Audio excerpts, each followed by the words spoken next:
ကျွန်တော်ဒီနေ့ blue လေးမှာတော့မိတ်ဆွေတို့ကိုကျွန်တော်ဒီ wallet တို့ Binance တို့ထဲကနေပြီးတော့ဒေါ်လာတွေကိုကျွန်တော်တို့ဘယ်လိုကိုယ့်ရဲ့ဒီ WePay တွေ KBZpay နဲ့ဘယ်လိုပြန်ထုတ်လို့ရမလဲဆိုတာလေးကိုကျွန်တော်ပြပြပေးသွားမှာဖြစ်ပါတ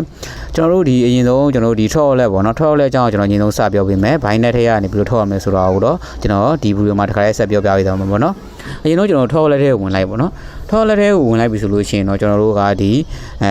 ီကိုယ့်ရဲ့ဒီ password တွေပါထည့်ရတယ်ပေါ့ဗျာထည့်ပြီးတော့ဝင်လိုက်မယ်ပေါ့ဝင်ပြီးလို့ရှိရင်ကျွန်တော်တို့ရဲ့ဒေါ်လာကိုသူကဒီအပေါ်မှာပြပေးထားတယ်ပေါ့နော်ဒီပေါ်မှာပြပေးထားတယ်ဒီမှာကိုယ့်ရဲ့ဘယ်လောက်ဒေါ်လာရှိတော့ပြပေးထားတယ်ပေါ့အဲ့ဒီဒေါ်လာကိုကျွန်တော်တို့ကမြန်မာငွေနဲ့ပြန်ထုတ်ချင်တယ်ခုနဝေးပေးတွေ KBZpay နဲ့ပြန်ထုတ်ချင်တယ်ဆိုလို့ရှိရင်တော့ wallet အနေနဲ့ထုတ်မယ်ဆိုလို့ရှိရင်တော့မရပါဘူးပေါ့နော် wallet မှာကျွန်တော်အဲ့ဒီရဲ့ future မပါဘူးပေါ့နော်အဲ့ဒီ system မပါပါဘူးအဲ့တော့ကျွန်တော်တို့ကဒီ wallet တွေကကျွန်တော်တို့ဒီဒေါ်လာတွေကိုထုတ်လို့ရတာကတော့2နည်းရှိပါတယ်ပထမတစ်နည်းကတော့ကျွန်တော်တို့ဒီဝယ်ရသူပေါ့နော်ကျွန်တော်တို့အခုမှကိုယ့်ရဲ့ဒေါ်လာတွေကိုလာဝယ်ရသူတွေရှိပါတယ်အခုမှကျွန်တော်တို့ဒီဟွာပေါ့ဆယ်လာတွေပေါ့နော်ဆယ်လာတွေဆိုတော့ကျွန်တော်တို့ဒီကိုယ့်ရဲ့ဒီ favorite group တွေထဲမှာကျွန်တော်တို့ဝယ်တဲ့သူတွေရှိတယ်အဲ့ထဲမှာကျွန်တော်စိတ်ချရတဲ့သူတွေအများကြီးရှိပါတယ်အဲ့လူတွေရှိမှကျွန်တော်တို့ကတွားရောက်လို့ရပါတယ်ပေါ့နော်အဲ့လိုရောင်းခြင်းအပြင်လည်းကျွန်တော်တို့ကိုယ့်ရဲ့ဒီဆယ်လာနေပြီးတော့ကိုယ့်ကိုကျွန်တော်တို့ဒီဝေးပေးတွေ KBZpay နဲ့သူကပြန်ပေးမယ်ပေါ့နော်အဲ့ဒီတနည်းရှိမယ်ပြီးလို့ရှိရင်နောက်တစ်နည်းကကျွန်တော်ဗာလဲဆိုတော့ကျွန်တော်တို့ Binance ထဲကို wallet ထဲကဒေါ်လာတွေကို Binance ထဲကိုအရင်ဆုံးလွှဲရမှာပေါ့နော်အဲ့တော့ကျွန်တော်ကို့မှာတော့ဒီ wallet နဲ့ Binance နှစ်ခုရှိဖို့တော့လိုတာပေါ့နော် Binance ကတော့ကျွန်တော်တို့ဒီဟိုပါပေါ့ဒီနည်းနည်းလေးတော့ရှုပ်တယ်ပေါ့ဗျာအဲ့ဒါကိုလည်းကျွန်တော်ထပ်ပြီးပြပြပေးမှာပေါ့နော်အခုဒီ wallet ရှိတယ်ဆိုရင်တော့ wallet တဲ့ဒေါ်လာကိုကျွန်တော်လွှဲလို့ရဟိုဒေါ်လာနဲ့တော့တစ်ခါတည်းတန်းပြီးထုတ်လို့မရဘူးပေါ့နော်KBZpay နဲ့တစ်ခါတည်းတန်းထုတ်လို့မရဘူးအဲ့တော့ကျွန်တော်တို့ကဝဲသူရောင်းအောင်မယ်ပေါ့ပြီးကျွန်တော်တို့ Binance ထဲကိုလွှဲပြီးတော့ကျွန်တော်တို့ထုတ်လို့ရမယ်အဲ့ဒီနည်းနဲ့ထုတ်လို့ရတယ်ပေါ့အဲ့တော့ထားပါတော့ wallet ကတော့ကျွန်တော်ဒီလောက်ပဲပြပြမယ်ပေါ့နော်အခုလောဆယ်ကျွန်တော်အရင်ဆုံးဒီ Binance အကြောင်းအနေနဲ့ပြပြမယ်ကျွန်တော် Binance ထဲမှာရှိတဲ့ဒေါ်လာတွေကိုကျွန်တော်တို့ထုတ်မယ်ဆိုလို့ရှိရင်ကျွန်တော်တို့ကရတယ်ပေါ့နော် Binance မှာတခါတည်းကျွန်တော်တို့ p2p ဆိုတဲ့ဒီ future လေးပါတယ်ပေါ့နော် p2p ဆိုတဲ့ future လေးကပါလဲဆိုတော့ကျွန်တော်တို့ကကိုယ့်ရဲ့ရှိတဲ့ဒေါ်လာတွေကိုကျွန်တော်တို့ကိုယ့်ရဲ့ KBZpay အကောင့်တွေ WePay အကောင့်တွေချိန်ပြီးကျွန်တော်တို့ကတခါတည်းထုတ်လို့ရတယ်ပေါ့နော် Binance ကတော့ပို့ပြီးတော့ကောင်းတာပေါ့ဗျာပြီးလို့ရှိရင် Binance ကလည်းပို့ပြီးတော့ကျွန်တော်တို့ခက်တယ်ပေါ့နော်ပြောရမှာဆိုရင်ဘာလို့ခက်တာလဲဆိုတော့ကျွန်တော်တို့ဒီဟိုပါပေါ့ KYC တင်ရတယ်ပေါ့ဗျာမှတ်ပုံနေနဲ့ကျွန်တော် KYC တင်ရတယ် KYC တင်ပြီးတော့အောင်ပြီဆိုလို့ရှိရင်တော့ကျွန်တော်တို့က Binance ကိုစပြီးတော့ရောင်းလို့ဝယ်လို့ချိန်လို့ရပြီပေါ့နော်အဲ့တော့အခု Binance ကိုစပြီးတော့ကျွန်တော်ဖွင့်လိုက်ပြီပေါ့နော်အခုကျွန်တော်တို့ Binance တော့ဖွင့်လာတယ်ဆိုလို့ရှိရင် Binance မှာသူက Binance ကို2မျိုးရှိတယ် Binance Live နဲ့ Binance Pro ဆိုပြီး2မျိုးရှိပါတယ်ကျွန်တော် Binance Live ကတော့ကျွန်တော်တို့အဲ့ဒီ future မပါဘူးပေါ့နော် Binance Live မှာကတော့အခုမြင်နေရတာတော့ Binance Live လို့ခေါ်တယ်ပေါ့နော် Binance Live မှာတည်တာတယ် Binance Live မှာသူကအောက်မှာတော့ကျွန်တော်တို့ဒီလိုမျိုးလေးတွေပဲပါတယ်ပေါ့နော်ဒီမှာဒီ3ခုပဲပါတယ်ဒီဒါက Binance Live နော် Binance Live မှာကျွန်တော်တို့ကိုယ့်ရဲ့ဒီဒေါ်လာကိုသူကဒီမှာတစ်ခါလေးပြပေးထားတယ်ဘယ်လောက်ရှိရဲဆိုတာပြပေးထားတယ်ပေါ့နော်အဲ့လိုမျိုးဒါတော့ Binance Live မှာတော့ကျွန်တော်တို့က p2p ဒီ future မှာပါရတော့ကျွန်တော်တို့က Binance Live မှာဆိုရှင်တော့ကျွန်တော်တို့ဒီကိုယ့်ရဲ့ဒေါ်လာတွေကိုကိုယ့်ရဲ့ WePay နဲ့ပြန်ထုတ်လို့မရပါဘူးအဲ့တော့ကျွန်တော်တို့ကအခုဒီ WePay နဲ့ပြန်ထုတ်မှာ KBZpay နဲ့ပြန်ထုတ်မှာဆိုတော့ကျွန်တော်က Binance Live ကို Binance Pro ပြောင်းမှုလိုပါတယ် Pro ပြောင်းခြင်းနဲ့ဆိုရှင်တော့လေးပဲပေါ့နော်ဒီအပေါ်ကကျွန်တော်တို့ရဲ့ဒီလူပုံလေးကိုနှိပ်လိုက်အောင်ပဲပေါ့နော်နှိပ်ပြီးတော့လို့ရှိရင်ကျွန်တော်တို့ဒီအောက်မှာ Binance Pro ဆိုတဲ့ဟာလေးပါတယ်ပေါ့နော်အဲ့ဒီကောင်လေးကိုကျွန်တော်တို့ကဒီဘက်ကဟာလေးကိုဖွင့်ပေးလိုက်အောင်ပဲပေါ့နော်ဒီလိုဖွင့်လိုက်ပြီဆိုလို့ရှိရင်သူက Binance Pro ဆိုပြီးတော့တစ်ခါလေးပြောင်းသွားတယ်ပေါ့ Binance Pro ပြောင်းသွားပြီဆိုလို့ရှိရင်ဒီလိုပုံစံမျိုးပေါ်သွားမယ်အောက်မှာကျွန်တော်တို့ future တွေအများကြီးပါတယ်ပေါ့နော်ဒီမှာ market တွေပါမယ်ပြီးကျွန်တော် trade တွေပါမယ်ပြီးတော့ကျွန်တော် future တွေပါမယ် wallet တွေပါမယ်ပေါ့နော်ဒီလိုမျိုးပြမယ်ပေါ့အဲ့လိုဒါကတော့ Binance ကိုရောက်သွားပြီဒါ Binance Pro ပြောင်းသွားပြီ Binance Pro ပြောင်းသွားပြီဆိုရင်ပထမဆုံးအနေနဲ့ကျွန်တော်ဒီပုံလူပုံလေးကိုတစ်ချက်လောက်နှိပ်လိုက်ပေါ့နော်လူပုံလေးကိုတစ်ချက်လောက်နှိပ်လိုက်နှိပ်ပြီးတော့ကျွန်တော်ဒီဘေးမှာ verify ဆိုပြီးပေါ်တယ်ပေါ့ဒီမှာအစိမ်းရောင်လေးနဲ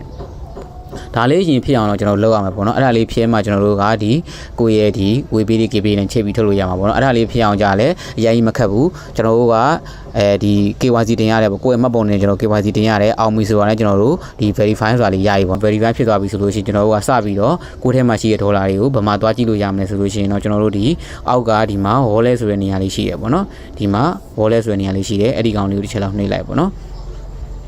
wallet လေးကျွန်တော်တို့နှိပ်လိုက်ပြီဆိုလို့ရှိရင်တော့ကျွန်တော်တို့ကဒီလိုပုံစံလေးမြင်ရမယ်အဲ့လိုပုံစံမြင်ရမယ်ဆိုလို့ရှိရင်တော့ကျွန်တော်တို့ကဒီမှာ spot ဆိုတဲ့နေရာလေးကိုနှိပ်လိုက်ပေါ့နော်ဒီမှာ spot ဆိုတဲ့နေရာလေးကိုတစ်ချက်လောက်နှိပ်လိုက်နှိပ်လို့ရှိရင်ကျွန်တော်တို့ရဲ့ကိုယ်ထဲမှာရှိတဲ့ဒေါ်လာတွေကိုသူကဒီမှာ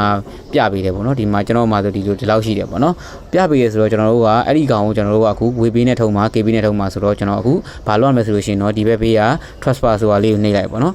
transfer လေးနှိပ်ပြီးတော့ကျွန်တော်တို့ကဒီမှာဒီကိုယ့်ရဲ့ခုနက wallet ကဒီ spot wallet ပေါ့နော် spot wallet နဲ့ဒီမှာ funding ဆိုပြီးပေါ်တယ်ပေါ့နှစ်ခုပေါ်တယ်ပေါ့နော်အဲ့လိုမျိုး spot နဲ့ funding နှစ်ခုပေါ်နေဆိုလို့ရှိရင်တော့ရွေးချယ်တာမလို့တကယ်လို့မပေါ်ဘူးဆိုလို့ရှိရင်ဒီမှာလဲ spot wallet မပေါ်ဘူးဆိုဒီမှာဒါလေးကို spot wallet တစ်ချက်နေလိုက်ဒီမှာကျွန်တော် wallet ရွေးလို့ရတယ်ပေါ့နော်အဲ့တော့ကျွန်တော်က spot wallet ကရွေးပြီးသားပေါ့ spot wallet ကနေကျွန်တော် funding နဲ့ထဲမှာဆိုဒီအောက်မှာ funding ပေါ်နေရင်တော့ကျွန်တော်တို့ကရပြီပေါ့နော်ဒီလိုမပေါ်ဘူးဆိုလို့ရှိရင်ဒီမှာနှိပ်ပြီးရွေးလို့ရတယ်ပေါ့နော် okay အဲ့လိုရွေးပြီးသွားဒီမှာလဲ spot နဲ့ funding ဆိုနှစ်ခုရွေးပြီးသွားပြီဆိုလို့ရှိရင်ကျွန်တော်တို့ကဒီအောက်မှာ BTC လို့ပြထားတဲ့နေရာလေးကို တစ်ချက်လောက်နှိပ်လိုက်ပေါ့နော်နှိပ်ပြီးတော့လို့ရှိရင်ကျွန်တော်ဒီထဲမှာ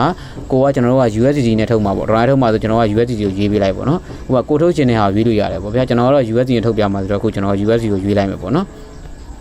ာ်ဒီ USD ရေးလိုက်မယ်ဆိုလို့ရှိရင်ကျွန်တော်ကိုယ့်ရဲ့ကျွန်တော်တို့ဒီ USD ကျွန်တော်မှာဘယ်လောက်ရှိလဲဆိုတော့ဒီမှာအမောင့်ပြပေးထားတယ်ပေါ့အဲ့ဒီမှာကိုရောင်းချင်တဲ့အမောင့်ပေါ့ဗျာကိုကဥမာဟိုဘက်ထဲကိုကျွန်တော်တို့ဘယ်လောက်လွှဲချင်လဲပေါ့ဥမာ funding နဲ့ကိုကျွန်တော်ဘယ်လောက်လွှဲချင်လဲဆိုတဲ့အမောင့်ရိုက်လိုက်ပေါ့အဲ့ရိုက်မယ်ဆိုကျွန်တော်ဒီနားမှာဥမာကျွန်တော်အခု$10ထုတ်ပြမှာဆိုကျွန်တော်အခု$10ကို10ကိုကျွန်တော်အခုမှနှိပ်လိုက်တယ်ပေါ့နော်နှိပ်ပြီးတော့လို့ရှိရင်ကျွန်တော်ကဒီရောက်မှာ confirm ပေါ့နော် confirm transfer ဆိုတဲ့ဟာလေးနှိပ်လိုက်ပေါ့နော်โอเคဒါဆိုလို့ရှိရင်တော့ကျွန်တော်ရဲ့ဒီ spot wallet ထဲကနေပြီးတော့ကျွန်တော်ဒီဟိုဟာလေးကိုပေါ့နော် funding နဲ့ရွေးလိုက်ထည့်လိုက်တယ်ပေါ့နော်ဘာဖြစ်လို့ဒီ funding နဲ့ထည့်ရလဲဆိုကျွန်တော်တို့က p2p future မှာကြာတော့ funding amount တွေကနေပြီးတော့ funding wallet တွေကနေပြီးကျွန်တော်တို့ကယူပြီးတော့ရွှေ့ရဖြစ်တယ်ကျွန်တော်က funding ကိုအရင်ဆုံးထည့်ရတာပေါ့နော်ဒီ spot တွေကနေပြီးကျွန်တော်ဒီ funding တွေကိုထည့်ပေးလိုက်မယ်ထည့်ပြီးတော့ကျွန်တော်တို့ကဒီကိုယ့်ရဲ့ဒီအောက်က home ဆွဲနေအောင်တစ်ချက်လောက်ပြန်သွားလိုက်ပေါ့နော်ဒီမှာ home ဆွဲနေရပါတယ်ပေါ့နော်အဲ့နောက်တစ်ချက်လောက်ပြန်သွားလိုက်ပြန်သွားပြီးတော့လို့ရှိရင်တော့ကျွန်တော်ဒီမှာ p2p trading ဆိုတာလည်းမြင်ရမှာပေါ့နော်ဒီမှာပေါ့ဒီကောင်လေးကိုတစ်ချက်လောက်နှိပ်လိုက်ပေါ့နော်ဒီ p2p trading ဆိုတာလေးတစ်ချက်လောက်နှိပ်လိုက်နှိပ်ပြီးသွားပြီဆိုလို့ရှိရင်ကျွန်တော်အရင်ဆုံးကျွန်တော်မြန်မာနိုင်ငံမှာရောင်းချလို့ရတဲ့သူတွေရှိတယ်ပေါ့နော်အဲ့ဒီလူတွေကဘာတွေဝယ်လဲဆိုရင်ကျွန်တော်ဒီမှာ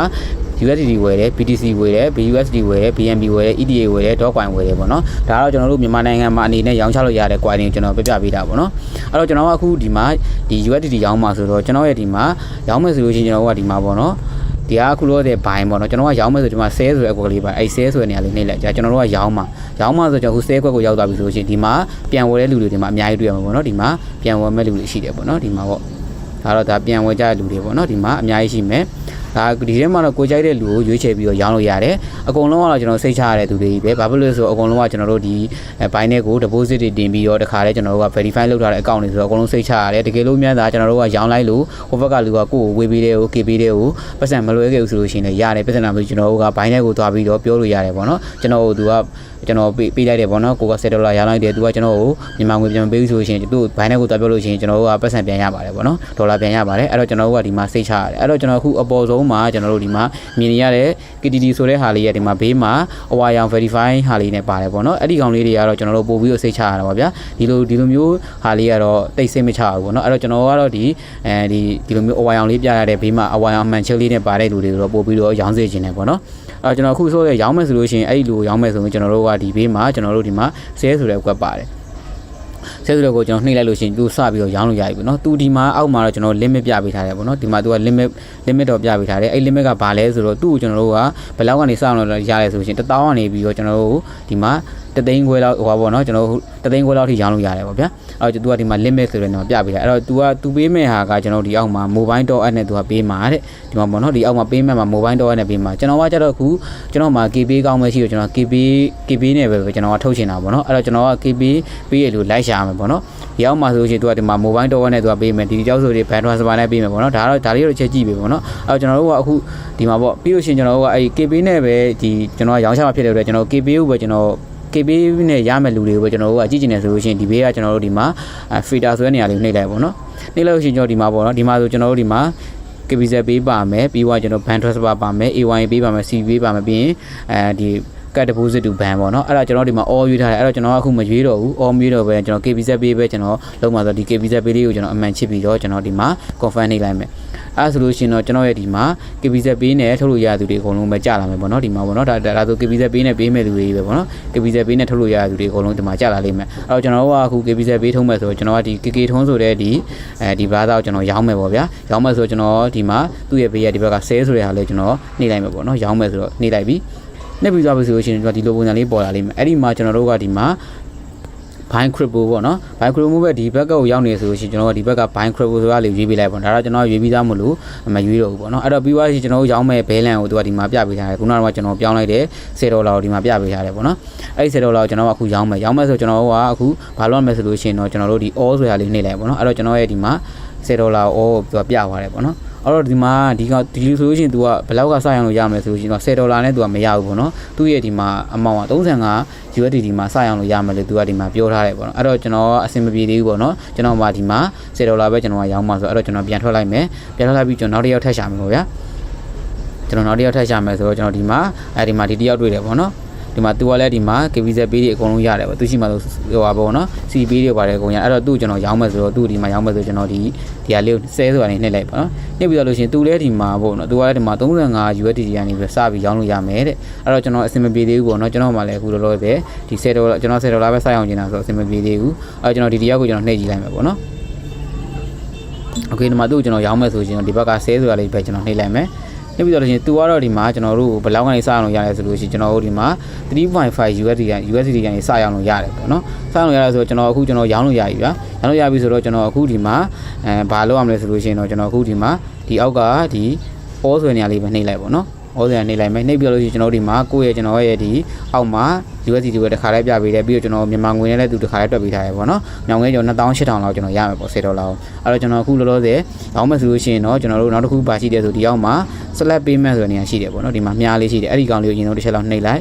်နှိပ်ပြီးလို့ရှိရင်ကျွန်တော်ဒီလိုမျိုးလေးပေါ်လာလိမ့်မယ်အဲ့ဒီမှာကျွန်တော်တို့ကဒီမှာ KBZpay ရှိတယ် app bank transfer ရှိတယ်ပေါ့နော်ဒီမှာတော့ကျွန်တော်တို့လောဆယ် KBZpay နဲ့ကျွန်တော်တို့ကိုကယူနေဆိုလို့ရှိရင် KBZpay ကကျွန်တော်ဒီအပေါင်းခလို့လေးကိုနှိပ်လိုက်ပေါ့နော်နှိပ်ပြီးတော့ရှိရင်ကျွန်တော်တို့ဒီမှာကိုယ့်ရဲ့ဒီမှာ KBZ ဖွင့်ထားတဲ့ဖုန်းနံပါတ်ထည့်မယ်ပေါ့နော်ဖုန်းနံပါတ်ထည့်မယ်ဖုန်းနံပါတ်ထည့်မယ်ပြီးတော့လို့ရှိရင်ကျွန်တော်တို့ဒီအောက်မှာဒီအောက်မှာ bank account number ဆိုတဲ့နေရာထည့်ကြမလို့ပြီးတော့ note မှာလည်းထည့်ကြမလို့ပေါ့နော်ကျွန်တော်ထည့်ရမှာဒီဘက်ပါဖုန်းနံပါတ်တစ်ခုထည့်ပြီးသွားကျွန်တော်ဒီအောက်မှာ confirm ဆိုတာလေးအောက်ကဒီ confirm ဆိုတာလေးနှိပ်လိုက်လို့ရှိရင်ဒါကျွန်တော် KBZ account အပ်ပြီးသွားပြီပေါ့နော်အဲ့လိုအပ်ပြီးသွားပြီဆိုလို့ရှိရင်တော့ကျွန်တော်တို့ကဒီမှာအခုဒီလိုမျိုးလေးပေါ်လာလိမ့်မယ်ပေါ့နော်ဒီမှာကျွန်တော်ရဲ့ KBZpay account ကြောင့်ဒီမှာပေါ်လာလိမ့်မယ်အဲ့ဒီပေါ်လာလို့ရှိရင်အဲ့ဒီဟာလေးတစ်ချက်လောက်ယူလိုက်ပေါ့နော်ယူလိုက်လို့ရှိရင်ကျွန်တော်ဒီမှာ KBZpay နဲ့ကျွန်တော်တို့ကကျွန်တော်ရဲ့ခုနမိတ်ဆွေတို့ရဲ့ဒီမှာဖုန်းနံပါတ်ဒီမှာပေါ်မှာပေါ့နော်ဒါတော့ကျွန်တော်ရဲ့ဖုန်းနံပါတ်ကျွန်တော်ကပေါ်နေတယ်ပေါ့နော်အဲ့တော့ကျွန်တော်ကဒီတဲကိုကျွန်တော်ဒီ KBZpay တွေကိုကျွန်တော်ယူမှာဆိုတော့ကျွန်တော်အခုစပြီးတော့ရောင်းလို့ရပြီပေါ့နော်စလို့ပြီးစပြီးတော့ရောင်းမယ်ဆိုလို့ရှိရင်ကျွန်တော်တို့ကဒီအောက်က sell with ဆိုတဲ့ဟာလေးကိုကျွန်တော်နှိပ်လိုက်ပေါ့နော်โอเคဒီမှာကျွန်တော်နှိပ်လိုက်ပြီနှိပ်ပြီးသွားပြီဆိုလို့ရှိရင်ဒီလိုမျိုးလေးပေါ်လာလိမ့်မယ်ပေါ့နော်အဲ့ဒီမှာကျွန်တော်တို့ဒီမှာချက်ဆိုတဲ့နေရာလေးရှိတယ်ပေါ့ဗျာဒီမှာချက်ဆိုတဲ့နေရာလေးရှိတယ်ဒါတွားပြလို့ရတယ်ပေါ့ဗျာသူ့ကိုကျွန်တော်တို့ဒီမှာကျွန်တော်ရောင်းလာဆိုကြောင်းတွားပြလို့ရအဲ့တော့ဒီမှာချက်ဆိုတဲ့နေရာကျွန်တော်နှိပ်လိုက်မယ်ပေါ့နော်နှိပ်ပြီးတော့လို့ရှိရင်ကျွန်တော်ဒီညမှာဘာလုပ်ရမလဲဆိုလို့ရှိရင်တော့ကျွန်တော်တို့ကိုယ့်ရဲ့ဒီဟောပေါ့နော် KBZpay နာမည်ပေါ့နော် KBZpay နာမည်ကိုကျွန်တော်ဒီမှာရိုက်လိုက် KBZpay နာမည်ကိုကျွန်တော်ရိုက်မယ်ရိုက်ပြီးတော့လို့ရှိရင်ကျွန်တော်တို့ဒီအောက်ကဖုန်းနံပါတ်ပေါ့နော်ကိုယ့်ရဲ့ KBZpay ဖုန်းနံပါတ်ကိုကျွန်တော်ရိုက်လိုက်ပေါ့နော်โอเคဒီမှာကိုယ့်ရဲ့ KBZpay ဖုန်းနံပါတ်ကိုကျွန်တော်တို့ရိုက်ပြီးတော့ကျွန်တော်တို့ကဒီမှာအောက်ကဒီဟာလေးကိုစာပို့လိုက်ပေါ့နော်လို့ပေါ့နော်ဒါပို့လိုက်ပေါ့နော်ပို့လိုက်ပြီဆိုရင်ဒါသူရောက်သွားပြီပေါ့နော်ရောက်သွားပြီဆိုရင်ကျွန်တော်တို့ကဒီအောက်ကလေးကိုပြန်ထွက်လိုက်ပေါ့နော်ထွက်ပြီးသွားလို့ရှိရင်ကျွန်တော်တို့ဒီမှာဒီအောက်မှာသူကလောလောဆယ်ကျွန်တော်တို့ payment receipt ဆိုမပြသေးဘူးပေါ့လေကလို့ payment receipt ပြလဲဆိုဒီအောက်မှာကျွန်တော်တို့ payment receipt ဆိုတာလေးကျွန်တော်ပေါ်လာလိမ့်မယ်ပေါ့နော်ဒါကတော့သူ့ဘက်ကနေပြီးတော့ကျွန်တော်ဒီသူ approve မလုပ်ရသေးဘူးပေါ့နော်သူ့ဘက်ကကျွန်တော်မလွှဲရသေးဘူးဆိုတော့ကျွန်တော်ဒီမှာစောင့်နေရတယ်ပေါ့နော်အဲ့တော့ကျွန်တော်ဒီကောင်လေးကိုတော့ခဏစောင့်ပေးရမယ်โอเคဒါဆိုလို့ရှိရင်တော့ဒီလိုပေါ်လာပြီဆိုလို့ရှိရင်တော့ကျွန်တော်ရဲ့ဒီမှာ KBZpay တဲ့ကိုလည်းဒီမှာငွေလက်ခံရရှိပါသည်ဆိုပြီးရောက်လာပြီပေါ့နော်ဒီမှာကြည့်လိုက်ပေါ့နော်ဒါဆိုလို့ရှိရင်တော့ခုနကတော့ကျွန်တော်$10ရောင်းလိုက်တာကိုကျွန်တော်ရဲ့ဒီ KBZpay နဲ့ကျွန်တော်ထုတ်လို့ရပြီပေါ့နော်ဒီမှာကျွန်တော်ရဲ့ account တွေကိုလည်းဒီမှာခုနကတော့ကျွန်တော်ဝင်လာပြီပေါ့နော်ဒီမှာကျွန်တော်ရဲ့ account တွေကိုခုနဝင်လာပြီဆိုလို့ရှိရင်ကျွန်တော်တို့ကခုနကတော့ KBZ ဒီဟွာတွေကိုပေါ့နော်ဒီ Binance တွေကိုပြန်သွားပြီးတော့ကျွန်တော်တို့ဒီမှာဟွာပေါ့နော်ကိုရဲ့ဒီလက်ခံရရှိပါတယ်ဆိုတဲ့အကြောင်းကိုကျွန်တော်ဒီမှာ payment receipt ကိုကျွန်တော်တစ်ချက်လောက်နှိပ်ပေးလိုက်ပေါ့နော်နှိပ်ပြီးသွားလို့ရှိရင်ကျွန်တော်ဒီအောက်ကအမှန်လေးနှစ်ခုချစ်ပေးလိုက်ပေါ့နော်ဒါလေးအမှန်နှစ်ခုချစ်ပေးလိုက်ချစ်ပြီးတော့ကျွန်တော်ဒီအောက်က confirm ဆိုတာလေးကိုနှိပ်လိုက်ပေါ့နော်ဒီ confirm ဆိုတာလေးကိုနှိပ်လိုက်ရပြီပေါ့နော်အဲ့မှာကျွန်တော်တို့ဒီမှာကိုယ့်ရဲ့ဒီဟိုပါပေါ့နော် SMS ထဲကိုသူက code တစ်ခုပို့ပေးထားတယ်ပေါ့နော် code တစ်ခုပို့မယ်ဆိုကျွန်တော်ဒီအောက်က send code ဆိုတာလေးကိုနှိပ်လိုက်ပေါ့နော်နှိပ်ပြီးတော့လို့ရှိရင်ကိုယ့်ရဲ့ဖုန်းနံပါတ်ထဲကိုသူ code လေးတစ်ခုပို့ပေးမယ်ပေါ့နော်ဒီ Binance ကနေပြီးတော့အဲ့ code လေးကိုကျွန်တော်တို့ကဒီမှာရိုက်ထည့်အောင်ဒီမှာပေါ့နော်ကျွန်တော်ရဲ့ code ကြလာပြီ519860ပေါ့နော်အဲ့ဒါကျွန်တော်ရိုက်လိုက်အောင်ပေါ့နော်519860 okay အဲ့ဒါကျွန်မ submit နှိပ်လိုက်ပေါ့နော် okay ဒါဆိုလို့ရှိရင်တော့ကျွန်တော်ရဲ့ဒီဟိုပါပေါ့နော်ဒီမှာဟို USDT နဲ့ကျွန်တော်ဒီမြန်မာငွေနဲ့ပြန်ထုတ်တာကျွန်တော်အောင်မြင်သွားပြီပေါ့နော် USDT က$10ကျွန်တော်ရဲ့မြန်မာငွေရတာ$28,568ကျပ်ကျွန်တော်ရတယ်ပေါ့နော်ဒါဆိုလို့ရှိရင်တော့ကျွန်တော်တို့ဒီ Binance ထဲကနေပြီးတော့ကျွန်တော်တို့ဒီကိုယ့်ရဲ့ KB တွေကိုဘယ်လိုလွှဲရမလဲဆိုတာကိုကျွန်တော်ဒါဆိုလို့ရှိရင်တော့ပြီးသွားပြီပေါ့နော်โอเคဒါဆိုလို့ရှိရင်တော့ကျွန်တော် Binance ထဲကနေပြီးတော့ကျွန်တော်ဒီမှာဟိုငွေထုတ်ပြတာဒါအောင်မြင်သွားပြီပေါ့နော်ဒါဆိုလို့ရှိရင်တော့ကျွန်တော်အခုထုတ်ပြတာမှာနားလည်မယ်လို့ထင်ပါတယ်ခုနကတော့ကျွန်တော်တို့နေရာလေးမှာတော့ကျွန်တော်တို့ကဒီ ခုနကနေရာလေးမှာတော့ကျွန်တော်တို့ဒီနည်းနည်းကြာတယ်ပေါ့နော်ခုနကကိုကရောင်းမဲ့လူရှိကိုကျွန်တော်တို့ရောင်းလိုက်ပြီဆိုပေမဲ့လည်းအဲ့ဒီလူကကိုယ့်ဘက်ကိုပြန်ပြီးတော့ payment receipt မပြခဲ့အချိန်လေးပေါ့နော်ဥမာစက္ကန့်ပိုင်းမှာကြာဆုံးကမိနစ်ပေါ့3မိနစ်4မိနစ်လောက်တော့ခဏစောင့်နေရတယ်ပေါ့နော်စောင့်ပြီးတော့အချိန်မှာကိုရှိကိုဒီခုနကလို KBZpay တွေကနေပြီးတော့ပတ်စံရောက်လာပြီဆိုလို့ရှိရင်ကျွန်တော်တို့က payment receipt ကိုနှိပ်ပြီးတော့ခုနကျွန်တော်ပြသလိုလေးလုပ်လိုက်လို့ရှိရင်ဟိုပါပေါ့နော်ဒါဆိုရင်ကျွန်တော်တို့ခုနကပတ်စံထုတ်လို့အောင်မြင်သွားပြီပေါ့နော်ဟုတ်ကဲ့ပါဒါဆိုလို့ရှိရင်တော့ကျွန်တော်တို့ဒီမှာကိုကနေပြီးတော့ KBZpay ထုတ်တာကိုကျွန်တော်တို့ဒီအောင်မြင်သွားပြီဆိုတဲ့အတွက်ကျွန်တော်ဒီ view လေးကိုတော့ဒီမှာပဲအဆုံးသတ်လိုက်တော့မယ်ပေါ့နော်အားလုံးပဲကျွန်တော်ဒီထုတ်ပြတာကိုလည်းနားလည်မယ်လို့ထင်ပါတယ်တကယ်လို့နားမလည်တာရှိလို့ရှိရင်လည်းကျွန်တော်ရဲ့ဒီ comment အောက်မှာမေးသွားပေးလို့ရပါတယ်အားလုံးကျွန်တော်ပြန်ပြီးတော့ဖြေပေးမှာပဲပေါ့နော်ကျွန်တော်ရဲ့ channel လေးကိုအခုလာကြည့်ရှုအားပေးလို့လည်းအားလုံးကျေးဇူးအများကြီးတင်ပါတယ်ကျွန်တော်ရဲ့ channel လေးကို subscribe မလုပ်ရသေးလို့ရှိရင်လည်း subscribe လုပ်သွားပေးလို့ရပါတယ်ဗျအားလုံးပဲဆင်ပြေကြပါစေနောက်ထပ်ဗီဒီယိုမှာပြန်တွေ့ကြမယ်ဗျ